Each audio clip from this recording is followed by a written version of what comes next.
Welcome, curious minds, to the deep dive. Today, we're not just scratching the surface. Oh no. We are plunging headfirst into, well, one of the most audacious, almost unbelievable financial questions of our time. It's a topic that honestly feels like it's been plucked straight from some high stakes sci fi thriller, right? Yet, it's absolutely dominating headlines, boardrooms, even living room conversations all around the globe. We're talking about Bitcoin. And more specifically, we're tackling that colossal, that truly mind boggling question that seems to be on everyone's lips.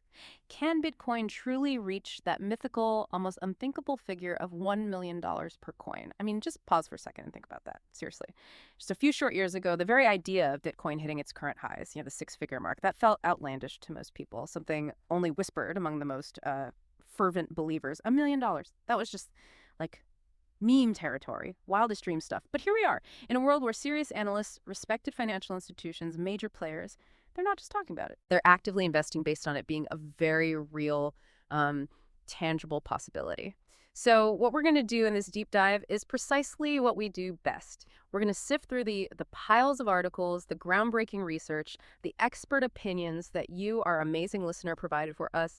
Our mission is clear. Pull out not just the facts, but the deep insights, the core drivers, the surprising nuances, yeah? The undeniable risks, too, and the profound implications of Bitcoin potentially soaring to that $1 million mark. Look, this isn't just about an investment strategy or some speculative gamble. It's about understanding a major, potentially seismic shift in global finance, in technology, that could fundamentally reshape economies, societies even. Why should you care? Well, because whether you're a seasoned investor tracking every market move, or maybe a blockchain enthusiast totally captivated by this decentralized revolution, or maybe just someone trying to make sense of the dizzying pace of change in our world, grasping the forces at play here, the mechanisms, the potential outcomes, it's absolutely essential. Yeah, and what I find particularly intriguing here is just the sheer spectrum of perspectives, the often conflicting narratives, swirling around Bitcoin's future. It's a complex beast.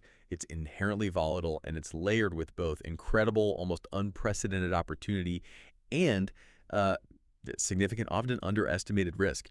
So today, we're going to meticulously examine what has truly driven its past all-time highs.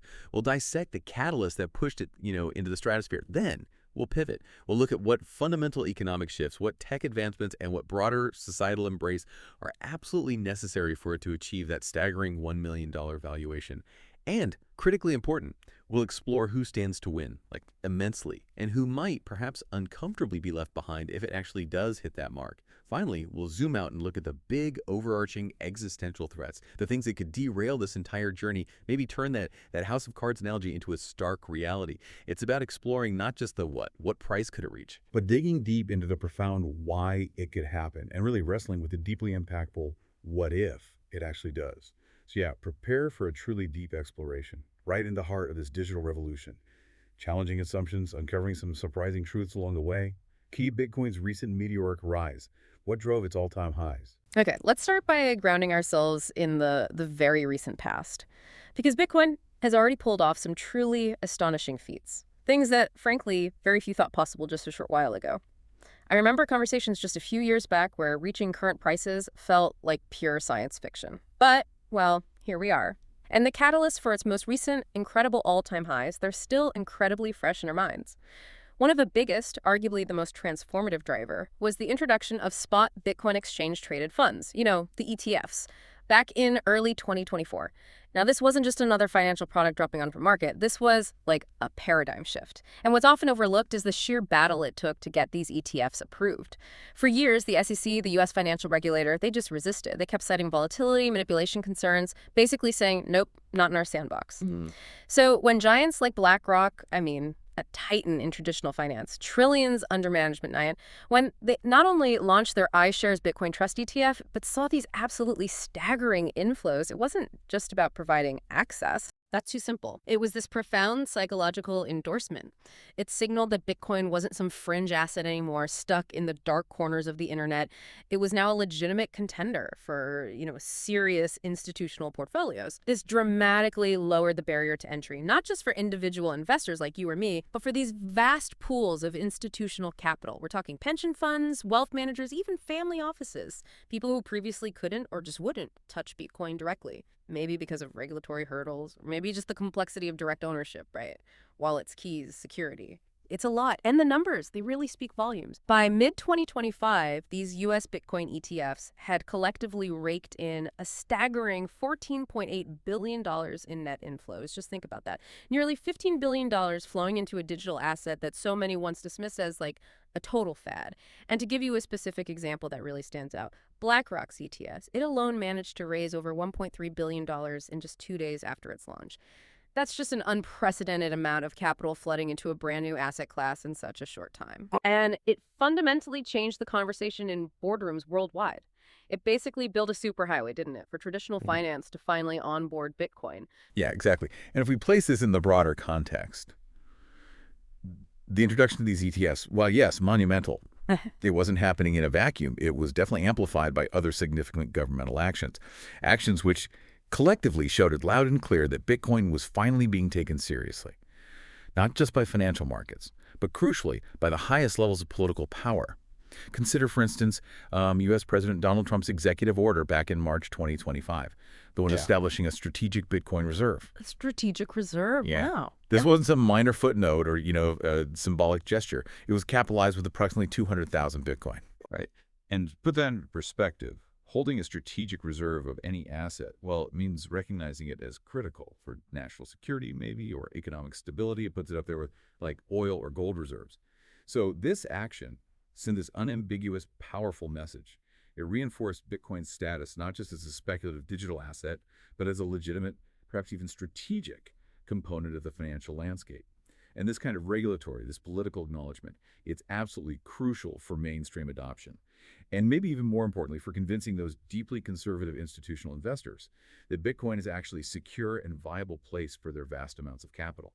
It just dramatically boosted investor confidence because it signaled a level of governmental acceptance that, frankly, few would have predicted even a year or two before.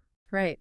And all of this coming together, the surging institutional interest, the political validation, it all culminated in a truly memorable moment, a real peak of optimism. You might remember Crypto Week in Washington, D.C. back in July 2025.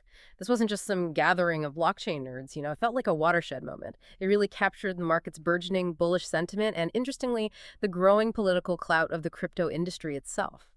And when Bitcoin surged to that all-time high of 123,166 HODLers during that week, it wasn't just a number flashing on a screen. It felt like a psychological barrier being utterly shattered. Completely shattered. It proved Bitcoin could go from being this speculative oddity to a legitimate six-figure asset, defying all its past critics. I remember thinking, is this actually real? When that figure flashed across the screens, it felt surreal. But here's where it gets really interesting and where we push beyond what's happened into what's next. If Bitcoin, driven by these powerful forces, could claw its way up from, pennies, basically, to over $123,000, what, if anything, could truly stop it from hitting something as astronomical, as seemingly impossible as $1 million? That's the question we really need to dissect now. 2, the $1 million question. Is it really possible? Okay, so let's address that core question directly. Is $1 million per Bitcoin a realistic target?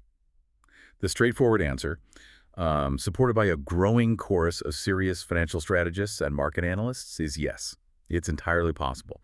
However, and this is absolutely crucial, it's not an inevitability, not by a long shot, achieving it. Yeah. Well, it's going to require a monumental convergence of significant fundamental factors, a profound shift in market dynamics, a real reevaluation of its role in global finance, and a sustained shift in public perception, too. But there are several incredibly compelling reasons that lead many smart people to believe this seemingly audacious goal isn't just, a pipe dream, but a genuine possibility within the coming years. Okay, let's break those reasons down. Because, these audacious predictions, they aren't just based on wishful thinking, right? There's substance there. First up, and probably the most fundamental, the most frequently cited reason, is Bitcoin's unique economic design. Specifically, its absolutely rigid, limited supply. That's the bedrock, really. Yeah. Unlike traditional fiat currencies, dollars, euros, yen, which central banks can just print more of whenever they feel like it, often leading to inflation, right? Devaluing our purchasing power. Bitcoin has this hard, immutable cap. Only 21 million coins will ever exist. Period. Set in stone. Or, oh, well, set in code. Exactly. This fixed scarcity is arguably its most compelling, its most revolutionary feature. Think of it like digital gold, but maybe even more limited in a way. I mean, gold can still be mined from the earth, right? Potentially increasing its supply slowly over time. But Bitcoin's supply schedule, it's etched into its very code. It's unchanging. Programmatic scarcity. Right. And that finite supply means that as demand continues to rise, which seems to be happening, the value of each individual Bitcoin naturally increases, assuming, all else is equal. It's just classic supply and demand economics at play, but it's supercharged by this truly unchangeable pre-programmed scarcity, which makes it this unparalleled potential store of value, completely immune to the inflationary pressures that, plague traditional currencies. And building right on that principle of scarcity, we're seeing this significant and actually accelerating shift in market dynamics, all driven by the ever-increasing tide of institutional investment. When Bitcoin first emerged, it was largely a retail thing, wasn't it? Totally. Individuals, tech geeks. Exactly. Tech-savvy, early adopters, buying small amounts, often experimenting. That landscape, it is changing so rapidly now, driven precisely by those ETF approvals we just talked about. Yeah. The influx of large financial institutions, the kind of players who manage literally trillions of dollars for their clients. We're talking BlackRock, Fidelity, ARK Invest, Grayscale. The big names, their entry is fundamentally altering the game. It doesn't just add colossal amounts of capital, although it certainly does that. It also solidifies Bitcoin's legitimacy, right in the eyes of the broader, more conservative financial world. When these giants start offering Bitcoin products, allocating portions of their portfolios, it signals to this massive, previously untapped pool of traditional investors that, hey, this is a serious, legitimate asset. You should consider it. It's like a stamp of approval from the establishment. Pretty much. And this directly impacts the price, of course. Their colossal demand, measured in billions, it pushes prices higher. It creates this powerful, self-reinforcing feedback loop. It's really moving from being just a niche asset to becoming a potential portfolio staple. And it's not just the big institutions, right? It's also about broader global adoption. The idea that Bitcoin moves beyond the sort of tech elite and becomes truly mainstream, like everyday stuff. A lot of people might assume, especially with all the headlines, that everyone already owns crypto. But the statistics, they tell a very, very different story, one that reveals this immense, untapped potential. Yeah, the numbers are quite surprising. As of our sources, approximately 6.8% of the global population owns some form of cryptocurrency. That translates to over 560 million people. Which, okay, sounds like a lot, right? It does sound like a lot in isolation. But consider this. The internet reached billions of users eventually. Smartphones reached billions. If only, less than 7% of the world is currently involved in crypto. There is just this massive, almost unfathomable amount of room for growth. We're still really early. Exactly. We're still in the early innings of this whole digital revolution. And the compound annual growth rate, the CAGR, for crypto adoption, it's around 34%. That's incredibly robust growth. It really is, year over year. So if that trend continues, fueled by things like easier access, better infrastructure, clearer regulation, we're looking at a potential user base that could easily multiply by orders of magnitude. And that implies this colossal surge in demand for Bitcoin as more and more people seek exposure to this very limited asset. Which brings us neatly to a fascinating, yet often underestimated, psychological element in crypto investing. FOMO, the fear of missing out. FOMO. The great motivator. It's such a powerful driver in any speculative market, isn't it? Yeah. And especially so in one as volatile and high growth as Bitcoin has been. There was a 2025 survey by security.org. It found that a significant majority, 67%, two-thirds, of current cryptocurrency owners, they primarily invest with the expectation of making money. Well, yeah, that makes sense. It does. And look, this isn't a judgment of their motives at all. It's just a crucial reality of speculative markets, where the perception of future gains often dictates present action, maybe more than fundamental sometimes. So as Bitcoin's price continues its upward trajectory, the visibility of those gains, the stories of early adopters becoming millionaires, the headlines celebrating new all-time highs, it creates this immense psychological pressure. More and more investors, seeing others profit, fearing they'll be left behind, they get subjected to FOMO. And that potentially drives further investment, not just from rational analysis, but from that very primal human desire not to miss out on what looks like an easy path to wealth. Now, this raises an important question for us to ponder. Are these drivers the rigid scarcity, the institutional interest, the vast potential for adoption, and this powerful pull of FOMO? Are they sustainable enough? Are they deep-rooted enough to truly propel Bitcoin to such a massive, unprecedented leap? can they sustain that climb all the way to $1 million? Or is there a point where, the psychology breaks down or the fundamentals can't keep up? That is a critical question, and it leads us directly to the influential voices who don't just hope for $1 million Bitcoin. They genuinely believe it's an achievable target. And look, these aren't fringe predictions coming from, anonymous accounts on Twitter. They come from some of the most prominent, respected, and often controversial figures in finance and tech, people who have put their own significant capital and their reputations on the line. Take Cathie, for instance, CEO of ARK Invest. A major Bitcoin bull for sure. Absolutely. She's been a very vocal advocate for disruptive innovation and a huge Bitcoin bull, famously predicting in ARK's bull case scenario that Bitcoin could hit an astonishing $1.5 million by 2030. 1.5 million. Even higher than our target here. Exactly, reflecting this extreme optimism about its future potential. Then there's Michael Saylor, founder of MicroStrategy, a company that has famously, and maybe controversially, put a massive portion of its corporate treasury, we're talking billions of dollars, into Bitcoin. Huge bet. Oh, a colossal bet. And Saylor has repeatedly asserted that Bitcoin's price will reach $1 million. When Wall Street, the traditional financial behemoth, allocates just 10% of its reserves into Bitcoin. Just 10%. Yeah, and think about what that means. If Wall Street controls tens of trillions of dollars, a 10% allocation would represent this monumental inflow of capital, creating demand that would, undoubtedly propel Bitcoin's price to unprecedented levels. And we can't forget Robert Kiyosaki, best-selling author, Rich Dad, Poor Dad. Right, known for his alternative financial views. He shares a similar sentiment, predicting $1 million by 2030. He views Bitcoin not just as speculative, but as a powerful hedge against inflation, against government overreach, much like he views traditional precious metals, gold or silver. So what does this all mean for us listening to this? It means these aren't just wild guesses. They're not arbitrary numbers plucked from the air. They are calculated predictions from individuals and firms who have deeply studied this asset class, who understand its unique economics, and who are willing to bet massive resources on its future. It paints a picture of a potential future that, while maybe challenging to fully grasp, is clearly being taken very, very seriously by serious players in the game. 3. The road to $1 million.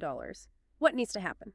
Okay, so if the $1 million question isn't really if, but more how, then let's transition to the practicalities. What concrete steps, what specific, maybe even monumental developments are absolutely required for Bitcoin to reach this truly astonishing valuation?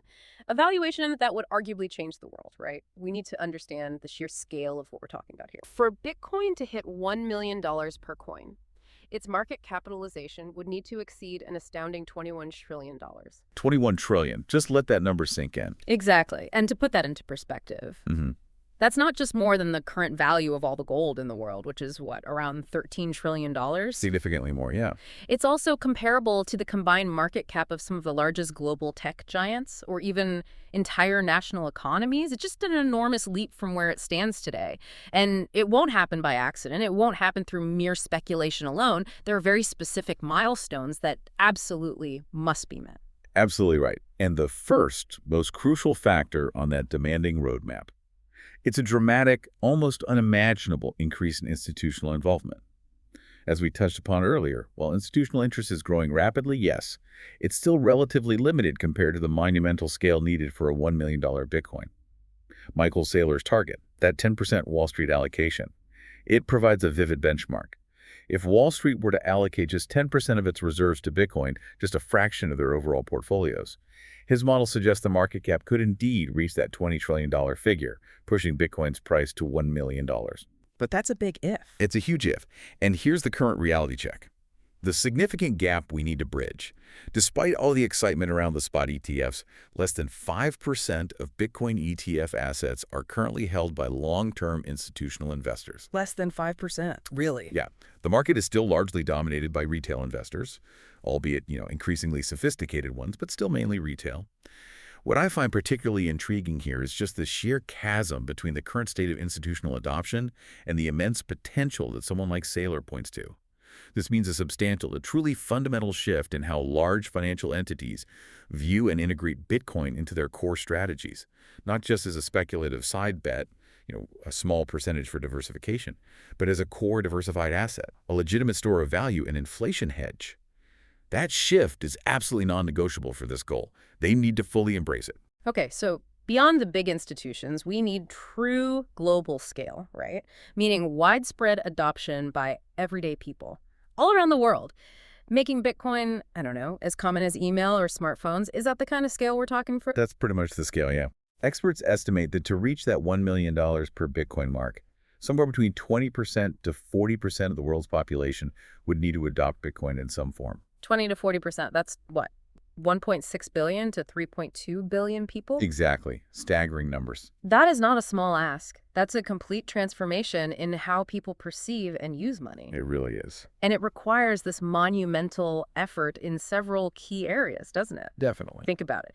That level of adoption demands significant advancements in the underlying infrastructure. Things like, ubiquitous internet access, mobile phone penetration everywhere, and really user-friendly applications. Apps that make buying, selling, using Bitcoin as simple as, I don't know, a few taps on your smartphone, like using Venmo or something. Seamless user experience is key. Absolutely. And it also requires widespread, effective education, helping billions of people understand what Bitcoin even is, how it functions, and crucially, how to use it safely and securely. Avoiding scams, protecting keys. Education is massive. And finally, robust and globally consistent regulatory support, which I know we'll discuss next. Without these foundational elements, infrastructure, education, regulation reaching billions of users just isn't feasible. The system would just be too complex, too risky, or too inaccessible for the average person on the street. And that ties directly, perfectly, into the absolutely critical role of government and policy. Continued, clear, and unequivocally supportive regulation is paramount for Bitcoin's sustained growth and its potential to hit $1 million. Uncertainty, after all, is like kryptonite for institutional investment, right? And for broad public adoption, too. Nobody likes uncertainty, especially with money. Exactly. When regulations are unclear, or worse, constantly shifting, it just creates hesitation. It raises compliance costs for businesses. It discourages large-scale entry from the big players. A unified, coherent regulatory approach from major global economies, not just the US, but Europe, Asia, beyond like Backy. That would significantly reduce that uncertainty. It would foster massive long-term investment by removing those legal and operational ambiguities that currently exist. We have seen positive steps in this direction, thankfully. For instance, back in 2025, efforts like the Genius Act and the Clarity Act in the U.S., they help set clearer guidelines for digital assets, specifying how they should be classified, how they should be regulated. Giving some much-needed clarity. Precisely. And these kinds of legislative actions are vital because they don't just provide a legal framework. They boost institutional confidence. They pave the way for Bitcoin's broader, deeper integration into mainstream financial systems. The ripple effect of this is profound. Regulatory clarity doesn't just, grease the wheels. It builds the essential, sturdy rails for Bitcoin to move from being this niche alternative asset to becoming a universally accepted, globally integrated financial instrument, if that's its destiny. Okay, and finally, we can't overlook the essential technological underpinnings, right? The tech itself has to keep up.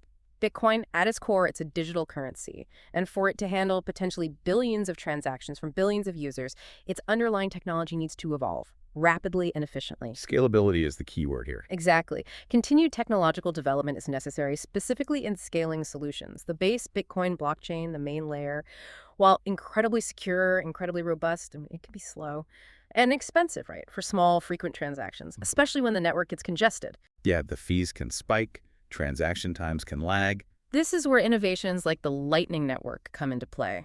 How would you explain Lightning simply? Like opening a tab at a bar. That's a great analogy, actually. Think of the Lightning Network like opening a secure high-speed tab at a very busy bar.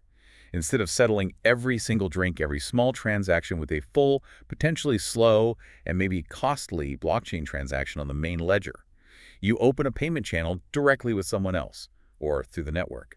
And you can send near-instant, near-free transactions back and forth, completely off the main Bitcoin blockchain, until you decide to close the tab, basically. Settle up at the end. Exactly. Only then is the final net balance recorded back onto the main Bitcoin ledger. This radically increases Bitcoin's capacity for everyday microtransactions. It vastly improves transaction speed and significantly lowers those fees. Okay, that might sound like technical jargon to some listeners, but its importance really can't be overstated, can it? Not at all. For Bitcoin to truly function effectively as, say, a primary store of value and potentially enable everyday utility for billions of people, these scaling solutions like Lightning are absolutely non-negotiable. Without them, the network would simply grind to a halt under the sheer weight of widespread adoption. Couldn't handle the traffic. So, to truly grasp this whole $1 million picture, it's this intricate, dynamic interplay, isn't it, between technological advancement, supportive policy, and that shifting market sentiment, the psychology we talked about. All of that has to come together to determine if Bitcoin truly embarks on this unprecedented journey. Ivy, the $1 million impact. Winners, losers, and the pyramid analogy. Okay, now let's tackle a provocative question, maybe an uncomfortable one. It's often whispered, maybe, but not always shouted, when we talk about Bitcoin reaching $1 million. If this incredible valuation actually becomes a reality, who truly benefits from this monumental shift? And perhaps more importantly, who might be left behind? Here's a hint I used earlier. The structure of the wealth generated and transferred in such a scenario might feel uncomfortably familiar, maybe bearing a striking resemblance to, well, a pyramid scheme. Is that fair? Well, pyramid scheme is a loaded term, obviously, with legal connotations of fraud. Bitcoin itself isn't that, but the dynamic of wealth concentration and latecomer risk. It does invite the comparison, however uncomfortable. Let's start with the clear, unequivocal beneficiaries, the early adopters. No question there. If Bitcoin truly hits $1 million, the value of holdings across the entire network would just soar to unimaginable heights, creating staggering amounts of wealth, seemingly out of thin air for some. As of 2025, remember, approximately 900,000 addresses hold at least one Bitcoin, while roughly 4% of the global population owns some amount of Bitcoin. So still quite concentrated. Very concentrated. And here's the crucial, often overlooked detail. The vast majority of Bitcoin, the overwhelming share of its limited supply, it is controlled by a relatively small group of wealthy individuals and institutions, so-called whales. Right. Take MicroStrategy again as an example. If Bitcoin reaches $1 million, their current Bitcoin holdings alone would be worth over $600 billion. $600 billion just from holding Bitcoin. Incredible, isn't it? And then there are the early retail investors, the individuals who had the foresight or the courage or maybe just the sheer luck to acquire Bitcoin way back when. At prices as low as a few cents or even a single dollar, someone who bought Bitcoin for pennies could literally see their modest initial investment transform into a multi-million-dollar, maybe even billion-dollar asset. This is where the truly staggering, life-altering wealth creation happens. And for a truly fascinating, almost mythological fact, Satoshi Nakamoto. The creator. Or creators. The mysterious anonymous creator, yes. Believed to hold about 1.1 million BTC. That's around 5.2% of the total supply. Wow. If Bitcoin hits $1 million, Satoshi's holdings, assuming they still exist and are accessible, would be worth an estimated $1.1 trillion. $1.1 trillion. A staggering amount, making this anonymous figure, if they still hold it, potentially one of the wealthiest entities on the entire planet. A true digital Midas. Okay, now for the flip side, and this is where that pyramid comparison starts to feel very real and maybe a bit unsettling. The losers, or at least those who stand to gain significantly less and crucially bear exponentially more risk. The latecomers. Exactly. As Bitcoin approaches that $1 million mark, the gap between those early, highly concentrated investors and the latecomers, new entrants to the market, it would just widen dramatically. New investors, especially the average retail buyer who jumps in maybe because of FOMO, right, when Bitcoin is making daily headlines, they would face exponentially higher entry costs. They'd be buying in at or near the peak of this massive speculative run-up. Buying high, essentially. Buying very high, meaning their potential for significant returns would be much, much lower compared to those who got in early, obviously. And, critically, they would be at much higher risk of significant, potentially catastrophic losses if Bitcoin's price were to correct sharply, or crash even, after reaching such a peak. They become the ones left holding the bag, as the saying goes. And this is precisely where the pyramid structure analogy becomes so apt and so uncomfortable for many proponents. In this comparison, the early participants are firmly planted at the top of the pyramid, right? Benefiting massively as fresh capital from new buyers enters the system at ever higher prices, propping up the value. That flow of new money is essential for the price appreciation. Exactly. The entire system, therefore, relies on a continuous, unwavering inflow of new investment to drive its growth and create those gains for those already in. This reliance makes the whole system vulnerable and fundamentally different from traditional value creation, maybe. That's a key distinction people raise. Unlike traditional investments, say, a stock in a company that actually produces tangible goods or services, or real estate that provides inherent utility, like shelter or rental income. Bitcoin's value is still, even now, largely driven by speculation, by the simple dynamics of supply and demand, without that same inherent productive utility backing it up. So in essence, and this sounds harsh, newer investors are buying into a market where their capital is primarily funding the gains, the wealth of those who came before them. It does function as a direct wealth transfer mechanism in that sense, from later adopters to earlier ones. And the danger is clear. If Bitcoin's price were to stagnate, or worse, fall sharply after a period of high-growth mobile, which, let's be honest, all speculative bubbles historically do, right? From Dutch tulip mania to the dot-com bubble. History suggests cycles of boom and bust are common. Right. So those who bought in at inflated prices, especially the late retail entrants driven by FOMO, they would suffer significant, potentially devastating losses. This really raises profound questions about fairness, about economic equity in a world increasingly shaped by these kinds of digital assets. And beyond just individual investors, there's potentially another major systemic loser in a Bitcoin-dominated world operating at this massive scale: national governments. Ah, okay. How so? Well, this truly raises an important question, doesn't it? What are the broader societal implications of such a vast wealth redistribution, and maybe more fundamentally, a profound shift in power dynamics away from the state? With the rise of decentralized, borderless cryptocurrencies like Bitcoin, if it really took hold globally, national governments could face a drastically reduced demand for their own fiat currencies. People might prefer to hold Bitcoin instead of dollars or euros. Potentially, yes. If a significant portion of global economic activity, trade, savings, investment shifts to a decentralized, sovereign-proof currency like Bitcoin, it could lead to a substantial loss of fiscal control for governments. They're traditional levers of power, their ability to manage economies through monetary policy, controlling inflation, setting interest rates, stimulating growth through printing money, all that could be severely hampered. They lose control over the money supply. Precisely. And their capacity to effectively collect taxes or even control capital flows across borders could be dramatically curtailed as well. This isn't just a financial shift we're talking about. It's a potential geopolitical and governance challenge on a massive scale. It could fundamentally alter the relationship between citizens, commerce, and the state, and potentially lead to a fragmentation of global economic power. It's a huge what if. The existential threat. Is Bitcoin's potential to reach $1 million just a house of cards? Okay, we've talked about the incredible upside, the powerful drivers, the ambitious roadmap, and even the unsettling wealth redistribution that could accompany a $1 million Bitcoin. But now it's time to introduce the elephant in the room, a major long-term existential threat that often gets overlooked or intentionally ignored amidst all the bullish hype. A black swan event potentially lurking. Exactly. While the future looks incredibly promising for Bitcoin in many scenarios we've discussed, there are emerging technologies that could fundamentally challenge its very foundation, casting a long shadow over its long-term viability. I'm talking specifically about quantum computing. Indeed. Quantum computing. The primary concern comes from the theoretical and increasingly practical capabilities of these machines, specifically their potential to undermine Bitcoin's core cryptographic security, the very thing that makes it work. These incredibly powerful machines, they're not just faster classical computers, they operate differently.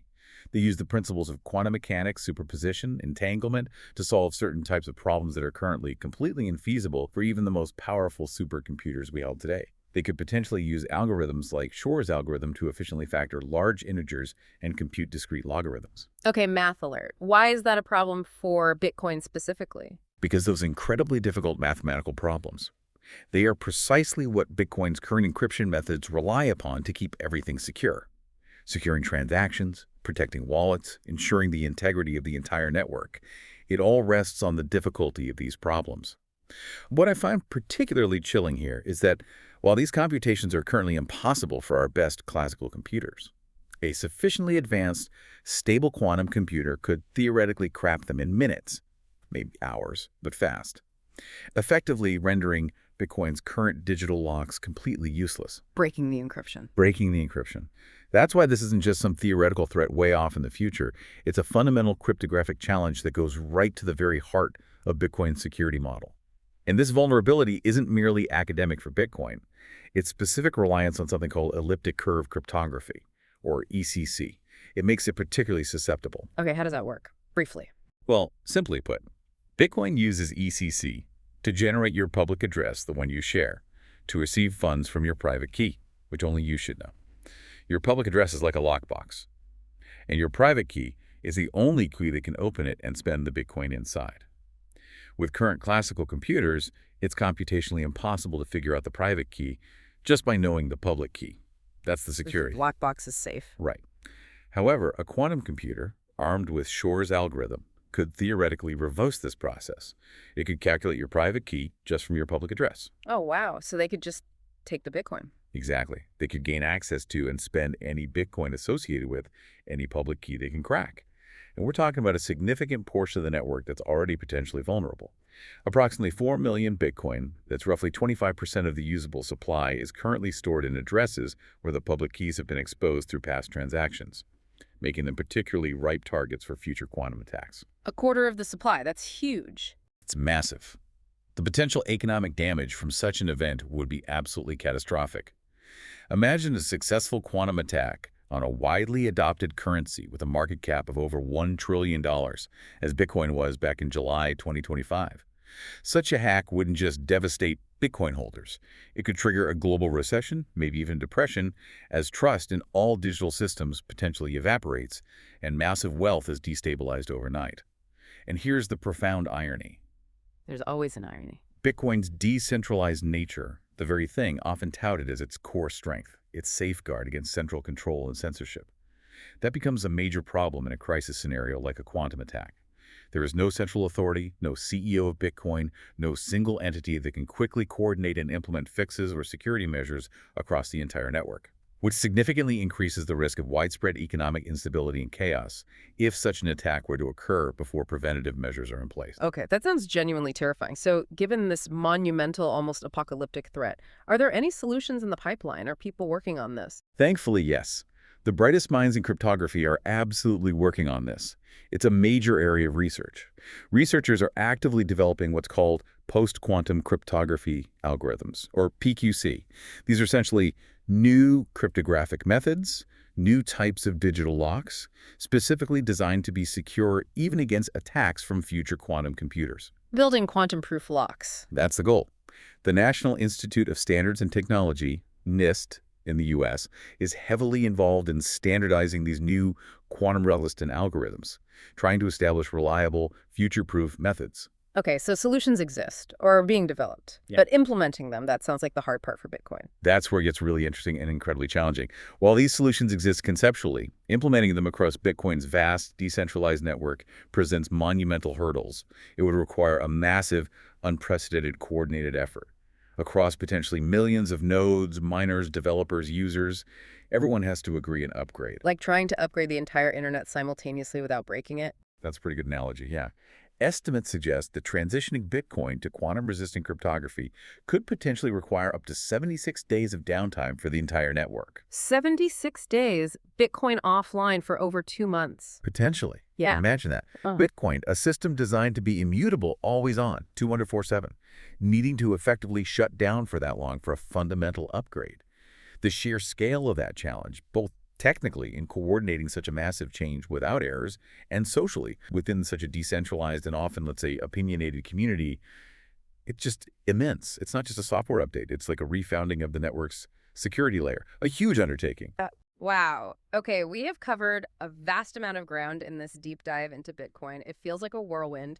We've traced its incredible momentum, explored the powerful drivers behind its recent highs. We delved into those ambitious predictions for it to reach $1 million, laid out the very specific and clearly challenging roadmap required to get there, and we unflinchingly explored the profound societal shifts, the clear winners, and yeah, the uncomfortable implications for those who might be left behind if it ever achieves that valuation. It's really a story of audacious innovation, isn't it? Unparalleled ambition, but also significant, often overlooked risks. It really is. And this raises, I think, an important final question for you, the listener, to ponder. A final thought to take away with you. Well, the $1 million mark is certainly exciting. It captures the imagination, no doubt. The looming quantum threat, that fundamental challenge to its very security, and those pyramid-like structure implications we discussed. They do cast a very real shadow over Bitcoin's long-term viability and its equitability. So, is Bitcoin truly a sure bet in the long run? Is it destined to be a foundational pillar of future finance, even if it manages to hit that astronomical valuation?